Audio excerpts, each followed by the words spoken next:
एक बेलपत्र, एक चावल का दाना, एक पुष्प, एक लोटा जल जीवन की सार्थकता है। श्रावण महीने की नवमी तिथि, कौन सी तिथि? नवमी, चाहे शुक्ल पक्ष की हो चाहे कृष्ण पक्ष की हो। 7 दुर्वा, कितनी दुर्वा? 7 दुर्वा अशोक सुंदरी वाली जगह पर चढ़ाकर, शंकर भगवान के ऊपर चढ़ाकर, गणेश जी के चरणारविंद को लगाकर उसको लेकर आना है। हाटकेश्वर महादेव का स्मरण करो। कौन से महादेव? हाटकेश्वर महादेव। उसको लेकर आइए। उदर में, पेट में रोग हो, बीमारी हो, बहुत ज्यादा तकलीफ हो रही हो, शरीर के अंतर्गत एसिडिटी रहती हो या पेट के अंतर्गत कोई ना कोई बीमारी बनी ही रहती हो, उसको भादो के महीने में, कौन से महीने में? भादो के महीने में किसी भी दिन सुबह के समय जब आप वो दुर्वा लेकर आए, 5 दिन, 6 दिन, 7 दिन में एक एक कर खाली पेट उसको चबा चबा कर खा लो और पानी पी लीजिए। करना पड़ेगा श्रावण महीने में, खाना पड़ेगी भादो में। चतुर्मास में चारों महीनों का बड़ा बड़ा महत्व है। कभी आपको एक स्मरण रहा हो कि जिस नारी के, स्त्री के रजोधर्म से जुड़ी हुई या पुरुष वर्ग में भी कहीं ना कहीं किसी ना किसी रूप में इस उदर से लेकर एड़ी तक के बीच में जो भी तकलीफें होती हैं उससे जुड़ी हुए के लिए भी सावन के महीने में एक प्रयोग आता है। उसको कर लेने से संपूर्ण जीवन समय में ये नाभि कोश से लेकर एड़ी तक के बीच में कभी तकलीफ हो ही नहीं सकती। और वो जल शंकर भगवान को शूलपाणेश्वर महादेव के नाम से चढ़ाया जाता है। कौन से महादेव के नाम से? शूलपाणेश्वर महादेव। शूलपाणेश्वर, उसका भी स्थान है कि वो जल कहां चढ़ता है। तो पहले तो नवमी तिथि का दुर्वा प्रयोग भगवान शंकर को समर्पित करते हुए, अशोक सुंदरी वाली जगह पर समर्पित करते हुए श्री गणेश जी महाराज को कहकर,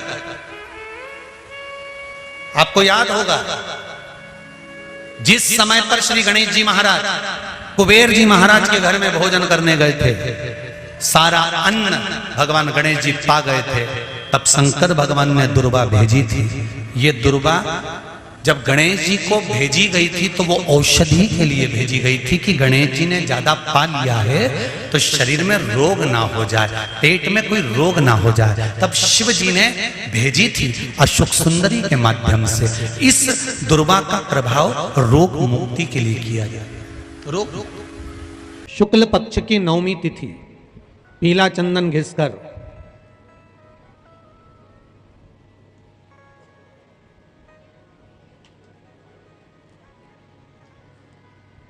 उस चंदन को एक सुंदर पीपल का कोमल पत्ता, कोमल पत्ता मतलब एकदम, एक तो पीपल का होता है कड़ला पत्ता, एकदम कड़क हो जाता है, और एकदम होता है कोमल पत्ता।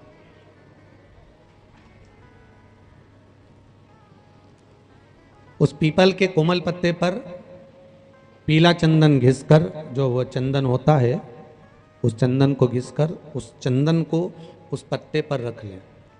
और महाराज उस पत्ते को मध्याह्न के समय पर, जैसे जब सुबह के समय पर सारी पूजन हो जाए, अर्चना हो जाए, भगवान शिव के मंदिरों में जल समर्पित हो जाए, उसके बाद में जब बाबा एकदम आनंद में विराजे हों, तब जहाँ शिवलिंग रखा होता है,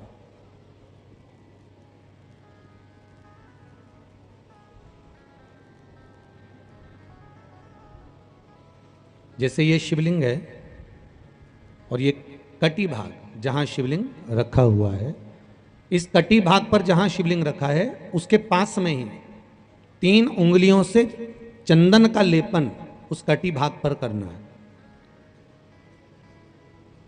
जो उंगलियां लगी रहेगी उसी को अशोक सुंदरी वाली जगह पर स्पर्श करना है। और अशोक सुंदरी वाली जगह पर स्पर्श कर कर कुछ देर तक चंदन लगे रहने देना है, उसके बाद में उस चंदन को वापस निकाल कर लेकर आना है। कटी भाग पर जो लगाया गया है उसको भी निकाल कर वापस लेकर आना है। फिर बाबा का स्नान नहीं कराना है, केवल चंदन लेकर आना है, उसी पीपल के पत्ते पर रखकर। एक डिब्बी में उस चंदन को आप रख लीजिए।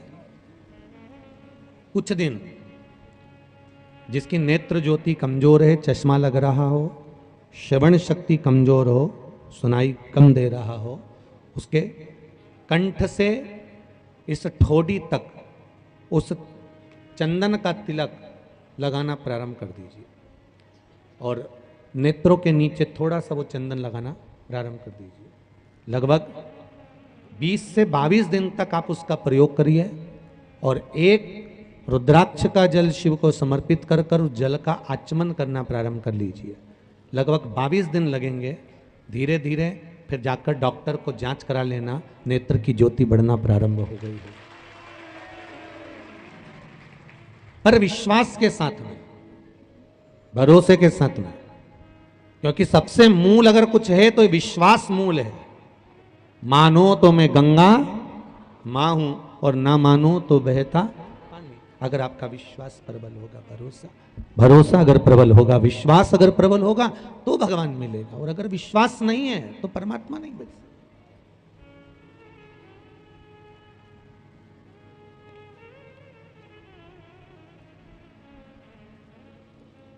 विश्वास के बल पर भगवान की प्राप्ति है। विश्वास है तो शिव है। पानी का मटका, हंडा, भले तुम्हारे घर में नल से पानी आ रहा हो, आरओ का पानी आ रहा हो, तुमने आरओ लगा रखा हो और उसके नीचे एक छोटा सा हंडा, मटका, कुछ भी, छोटा सा घड़ा, कुछ भी रखना जरूर चाहिए।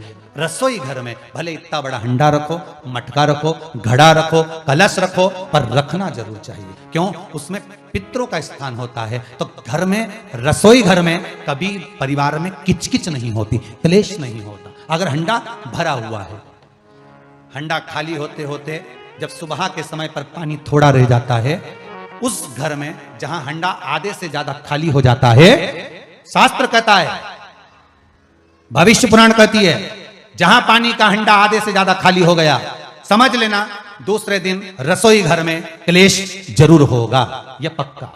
इसलिए हंडे की सीमितता देखी जाती है। मटके को, हंडे को, कलश को आधे से ज्यादा भरकर रखा होना चाहिए। भले आधे तक भरा रहे पर आधे से नीचे नहीं जाए। उस घर में अब माताएं पूछती हैं, पंडित जी हमारे घर में बहुत क्लेश है, हमारी बहू सुनती नहीं, बहू के हमारी सास नहीं सुनती। क्लेश हो कहां से रहा? जब तुम लड़की पसंद करके आई, उसका पांव देख के आई, 25 बार फोटो देखा, अपनी रकम तोड़वा तोड़वा के बहू को सोने की रकम चढ़वा दी, खुद ने अच्छी साड़ी नहीं पहनी, 10-10 हजार का सूट चढ़ा दिया, चुन्नी बेस, डब्बा दिया तैयार होने का, चप्पल दी नाप की, चूड़ी का नाप मंगवाया, इतना प्रेम, और घर पे आके जगदम्बा हो गई। कारण क्या है? इतना क्लेश कहां से आ गया? जब तुमने पसंद करी, तुमने देखी, लड़की वालों ने यहां देखा, लड़के वालों ने वहां देखा, जब एक दूसरे को देख के सब बात हुई है, संबंध हुआ, रात रात भर बात चली, फिर क्या हो गया? यहाँ तो रोज फोन लगाती थी, मम्मी ये वाली साड़ी तैयार कर लो, हाँ बेटा कर ले, ऐसी ऐसी बात सास और बहू में चले, चूड़ी का नाप भेज दीजिए, चोली का नाप भेज देना, और मैंने डब्बा तैयार कर लिया, मैंने वीडियो कॉल में दिखाया, देख ले यही है, चप्पल भी लिए, ये भी लिया, चोटी भी ली, गजरा भी लिया, दुनिया का सामान लिया, शादी करी, ने 2-3 लाख रुपए तो गार्डन में खर्च कर दिए, ने लोगों के खूब चटाया, 2-3 लाख रुपए खाने में खर्च कर दिए, गिफ्ट भी दिया मेहमानों को। जब इतना खर्च करा, इतनी जोरदार बातचीत थी, फिर आखिर 1-2 साल में ऐसा क्या हो जाए कि ये जगदम्बा ने ये कात्यायनी हो जाए? कारण क्या है? वो कारण तो ढूंढो। अरे बोलो तो सही है कि नहीं है? कारण तो ढूंढो कि कारण क्या है ऐसा, कि क्या कारण हो गया? अब दोष दे नहीं कि माँ ने सिखा दिया होगा, और वो दोष दे, तुम तो अपनी माँ के ही हो, हमारी तो सुनो ही नहीं, अब वो इधर दोष, वो उधर दोष दे। ये दोष देने से कुछ नहीं हो, अपने कर्मों का दोष देखो। ने जरूर झांक कर देखना कि सवेरे सवेरे कहीं हंडा खाली तो नहीं मिल रहा है, पूरा नीचे तक तो नहीं चले गया, आधे से नीचे तो नहीं हो गया, मतलब घर में दूसरे दिन क्लेश तो होना ही है। भले कटोरी के चक्कर में, पानी के चक्कर में, रसोई घर के चक्कर में, रोटी के चक्कर में, चाहे दिन भर में कभी भी होगा, पर 24 घंटे में क्लेश होगा, वो पक्का है। थोड़ा भरा क्यों भरकर रखा जाता है मटका? क्यों भरकर रखते हैं हंडा? क्यों कहा जाता है कि जिस समय वास्तु पूजन होता है, पितरों के लिए पूजन करी जाती है, तो हंडा भरा जाता है, नया कोरा मटका, नया हंडा वास्तु पूजन में भरा जाता है। क्यों? और जब पंडित जी सिर पे मंगवाते हैं, नारी भर कर लाती है, गृह प्रवेश होता है, भरा हुआ मटका, खाली नहीं, भरा। और जब भरवाते तो इतना भरवाते कि उसका पानी उंडेलना चाहिए। वास्तु पूजन का नियम है, जिस समय मटके को भरकर लेके आते हैं घर के अंदर, कलश भरकर लेके आते हैं, वास्तु प्रवेश करते हैं, गृह प्रवेश करते हैं, तो मटका इतना भरा जाता है, उसका पानी बाहर ढुलना चाहिए। और जब लेकर आए तो झलकता हुआ पानी होना चाहिए। नारियल रखे, आम का पत्ता रखे तो पानी गिरता रहे। पर माताएं तो अपने फैशन में नहीं, डेंटिंग पेंटिंग कराए तो पानी गिरा तो वही नाराज हो जाए, बेचारा पंडित जी की हालत खराब कर कि तुमने इतना पानी क्यों भरा, कम नहीं भर सकता था हमारा पूरा। ये तो परंतु शास्त्र रीति क्या कर रही है, भविष्य पुराण क्या कर रही है, हमारी शास्त्र क्या कर रहे हैं कि पानी भरा हुआ जब चलता है, झलकता झलकता चले, घर में जब प्रवेश करे तो भगवान से यही प्रार्थना रहती है कि लक्ष्मी ऐसी झलकती रहे, इतनी कृपा कर दे। पर लोग, पंडित जी भी कह दिया अच्छे कपड़े पहनी बेचारी ने, पिन मिन लगाई हो, बढ़िया जोरदार पल्लू मल्लू लिए, तो अब डब्बा मब्बा भर के तैयार कर, डेंटिंग पेंटिंग कर, जब पानी गिरे तो कहीं तो बेचारा पंडित जी भी कहे थोड़ा खाली करो पंडित जी, खाली करो। और खाली करा, इतना भर दिया, और वो मैंने आम का पत्ता, नारियल सब धर दिया, और ना झलके ना कुछ झलके, क्योंकि इसका अहंकार इतना झलके तो कलश की खाक झलके। ये तो गृह प्रवेश कर रही तो अपने आप को ऐसी समझ रही कि हमारा बराबर कोई नहीं बनाया ऐसी, और ऊपर से फोटो खींच रहा है। अभी इसका अहंकार इतना झलके तो कलश के खाक झलके। अब जो झलकना है वो तो झलका ही नहीं, न झुमका झलका है, और कहा मतलब का झलका है, सो झलके सो। इतना सुंदर कहा है, हम पूरे छत्तीसगढ़ वालों से नहीं, पूरे देशवासियों से कहना चाहते हैं, हे छत्तीसगढ़ वालों, थोड़ा सा लालच देखकर, थोड़ा सा धन देखकर धर्म मत छोड़ना। दूध नहीं दे गाय तो गाय को रोड पर मत छोड़ना।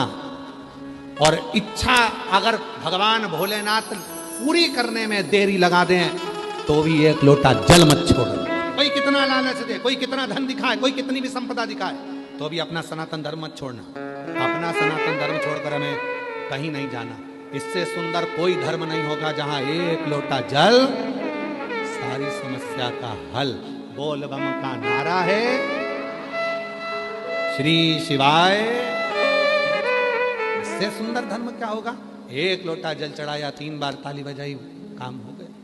और शिव पुराण तो यहां तक कहती है, भगवान शंकर की कथा तो यहाँ तक कहती है कि बाबा की कथा में, हमारे पास में कई लोग कहते हैं बाबा जी हमारे पास डमरू नहीं है, हम डमरू बजा सकते हैं। कोई ने कहा बाबा जी हमारे पास ये नहीं है, हम ये ला सकते हैं। यहाँ तक शिव पुराण कहती है, शंकर भगवान को प्रसन्न करने के लिए स्वयं देवताओं ने भी जो प्रयास करा, हाथ के डमरू नहीं, सामान के डमरू नहीं, अपने गाल के डमरू का नाद, गाल के डमरू का नाद किया। इसलिए आज भी बंगाल में, आज भी साउथ में, आज भी दक्षिण में गाल के डमरू बजाए जाते हैं। आपने देखा होगा कोई ऐसे दीवान को उड़ करता हुआ, कोई ऐसे करता हुआ। जब देवी की पूजन करते हैं, देवता की पूजन करते हैं, तो कई लोग डमरू का नाद करते हैं। इसको गल डमरू करते हैं। नहीं, हमारे पास कुछ नहीं। अरे तेरा ही दिया मैंने खाया पिया है, पूरा शुक्रिया तेरा शुक्रिया भोले बाबा ने बहुत दे दिया है, तेरा शुक्रिया तेरा शुक्रिया। थोड़ा सा लालच देखकर धर्म मत छोड़ना। गाय दूध देना बंद कर दे तो रोड पर मत छोड़ना। और अगर मेरा भोले बाबा थोड़ी देने में देरी कर दे तो भी एक लोटा जल चढ़ाना मत छोड़ना। तो छोड़ना नहीं, लगना, पीछा पकड़ना, पीछा पकड़। भगवान भी सोचता होगा इतना पानी गिरा रहा हूं, इसके बाद में भी छाता छोड़कर जा नहीं रहा है, टस से मस नहीं हो रहा, वहीं खड़ा छाता ले लेता। आप लोग तो अंदर बैठे हो, आप अंदर बैठे हो, ये 5 पंडाल में शिव भक्त बैठे हुए हैं। इसके बीच में जो जगह है, जरा देखो, ये पहले और दूसरे नंबर के पंडाल के अंदर बीच में जगह है, उस जगह में भी लोग छाता पकड़ के, दोनों ओलतन का पानी आ रहा है, इधर का भी पानी आ रहा है, उधर का भी पानी आ रहा है, और उसके बीच में खड़े। उधर देखिए, उधर से पानी आ रहा है, उधर से पानी आ रहा है, तो भी बीच में खड़े। उधर देखो, चौथे पंडाल के वहां पर भी ऐसे खड़े हुए हैं। कितनी भक्ति होगी आप। और केवल ऊपर का पानी नहीं, नीचे कीचड़ का पानी भी होगा, पानी पाँव में भी लग रहा होगा, पानी कपड़ों में भी लग रहा होगा, कीचड़ भी लग रहा होगा, पर आपकी भक्ति अभी रह। और ये आप सीहोर वाले बाबा को सुनने के लिए नहीं आए, और सीहोर वाले बाबा की सामर्थ्यता भी नहीं है कि हम आपको कुछ सुना सकें। ये तो स्वयं श्रावण के महीने में जितने श्रवण करने के लिए आए हैं, ये सावन के महीने में जो श्रवण करने आए हो, सुनाने वाला भी मेरा महादेव है और सुनने वाला भी मेरा महादेव है और कराने वाला भी मेरा महादेव है, कोई दूसरा नहीं है। एक संबंध जुड़ गया, एक संबंध, परमात्मा, एक रिश्ता। एक बात बताएं आपको, अपने मन की बात है, वैसे बताना नहीं चाहिए, फिर भी हम तुम्हें बता देते हैं। सुनो, पहले हम भी तुम्हारे जैसे ही मंदिर में चले जाते थे, जल चढ़ा देते थे, जैसे सब लोग चढ़ाते हैं वैसे ही हम भी थे। हम भी मंदिर में चले जाते थे, एक लोटा जल चढ़ा दिया, मंदिर धोया, साफ करा, धीरे धीरे धीरे धीरे धीरे धीरे। हमें क्या मालूम था कि भोलेनाथ जी मंदिर में जल चढ़ाने वाले का हाथ पकड़ लेते हैं और उससे अपना रिश्ता बना लेते हैं।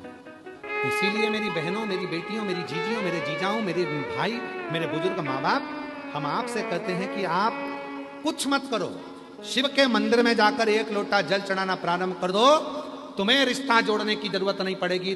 बाबा खुद तुम्हें अपनी बेटी बना लेगा, तुम्हें अपना बेटा बना लेगा और तुमसे रिश्ता जोड़ेगा। इतना सुंदर शिव महापुराण की कथा में तुम रुका जी चंचुला देवी को कह रहे, किसी मंदिर में नगाड़ा नहीं बजा सकते, मत बजा। किसी मंदिर में घंटा नहीं बजा सकते, मत बजा। किसी मंदिर में मंजीरा नहीं बजा सकते, मत बजा। किसी मंदिर में जाकर ढोल नहीं बजा सकते, नगाड़ा नहीं बजा सकते, मत बजा।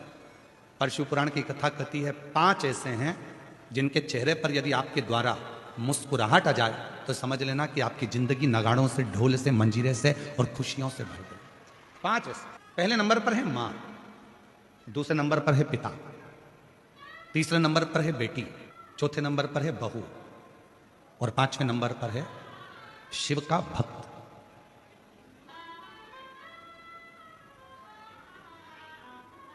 ये 5 है। आप मंदिर में नगाड़ा नहीं बजा सकते, मंदिर में जाकर आप ढोल नहीं बजा सकते, मंदिर में जाके घंटी नहीं बजा सकते, मंदिर में जाके मंजीरा नहीं बजा सकते।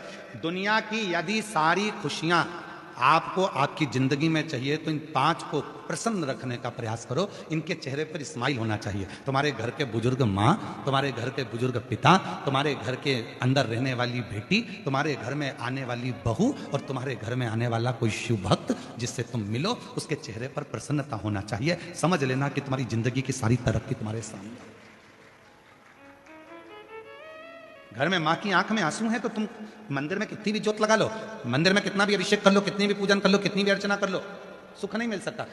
घर के अंदर पिता की आंख में आंसू है तो सुख नहीं मिल सकता। घर की बेटी अगर तुम्हारे लिए रो रही है, घर की बेटी की आंख में अश्रु है तो तुम सुखी नहीं रह सकते। और याद रखना, घर में आने वाली बहू की आंख में यदि आंसू हैं तो तुम खुशी नहीं रह सकते। और कोई शिव भक्त तुम्हारे सामने अपने दुखड़े को कहकर रोए। वैसे तो शिव महापुराण की कथा कहती है कि किसी भी शिव भक्त को कभी किसी के दरवाजे पर जाकर अपना दुखड़ा नहीं कहना चाहिए।